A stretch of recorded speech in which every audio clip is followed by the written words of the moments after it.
Right, here's an 18 scale SunStar model. This is one of their premium, or I'm sorry, platinum collection models. It's a 1959 Oldsmobile 98 hardtop. SunStar models used to be kind of crappy when they first come out, but they've really improved on some of their models. I guess the higher end ones. With the chrome strips or chrome pieces and trim and everything that's on this one's really nice. What else? It's got some of the foil etch. I totally lost what it's called. But anyway, like the real thin metal that they'll actually etch or laser cut, or I don't know how they actually do it. Photo etching. There we go. That's what it's called. Some of the trim pieces.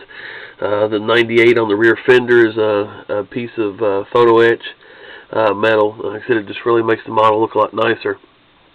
A lot more realistic than just either using a decal or something of that nature. Decals look fine on them, but the photo etch metal really looks cool.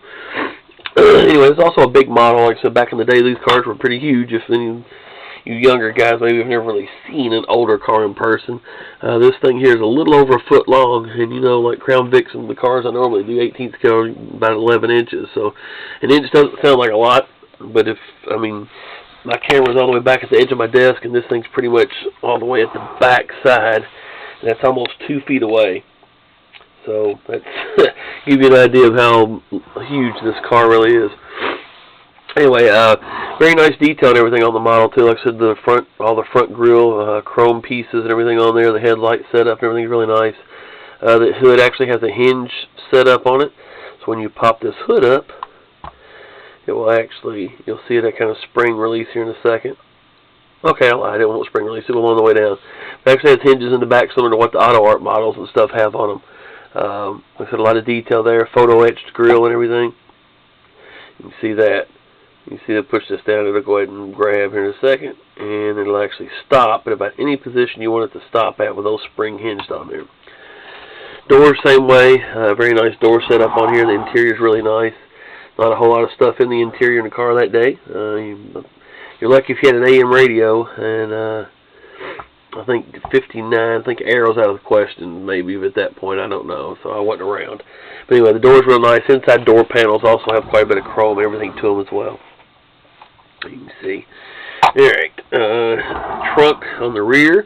Mentioned to my wife, it's how I used to sneak people into the drive-in. Not that I know about it, but the trunk's huge on this. It's even got a spare tire and a jack in the trunk. It's pretty neat, so no problem getting the battery to fit.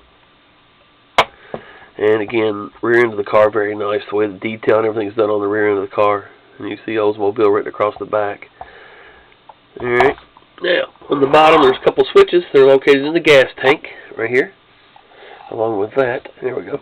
Located on the gas tank here, this first one here on the driver's side. We'll turn the headlights on. So you got headlights on this one. Spin this around, and tail lights are illuminated as well. Again, my camera just has a tendency to pick up that center spot, but the entire lens is illuminated pretty well. Maybe get out some of the outside light and change it up a little bit. Pretty difficult to get those in there. A lot of metal back in here. It's pretty much solid metal back there. It was kind of hard to get into that. Flip these visors up here, maybe. Try to. That don't matter. Spin it around for your headlights. We already saw those. The switch on the passenger side of the gas tank are your center grille high beams. Right here. I got those on now. Those are operated separately, obviously, or they would have come on when I turned the headlights on. They're operated separately, a separate switch for those. So if you want to have, I don't know why you'd want to, but if you want just the high beams on, you can, like so. Or obviously you can turn those off, and as we had to start with, just the head and tail lights, like that. So there you have it. I appreciate it. Also, real quick, I didn't see the antenna in the box. I don't know if you kept it with you before you sent the car, when you sent the car or not. I'll put this in there. This is just honestly, not much more. It's a jewelry pin or something. I forget what they call it. Maybe an earring, a finder or something, I think they call them, or a finding. Anyway, it's something to do with jewelry pieces that you can pick up, and file that down just a little bit to use for an antenna. It will fit in there a little bit more snug once you get it. But I'll include that. Like I said, obviously it's not like I spent $100 on it. Not like act like I'm giving you something special. But in case you had lost the antenna or something, you can have this one. Just a little bit of drop of Elmer's or something, and drop it in there to fit in there just fine. So anyway, I'll tape that to the top of the, or put it inside the box for you, inside the styrofoam of the car. So I appreciate the build. Sorry the video was so long, but I kind of wanted to cover the car too, kind of do a review of the SunStar as well. Again, 1959 Oldsmobile 98 hardtop by SunStar. Thanks again for the build, and maybe we'll be doing another one soon for you. Thank you.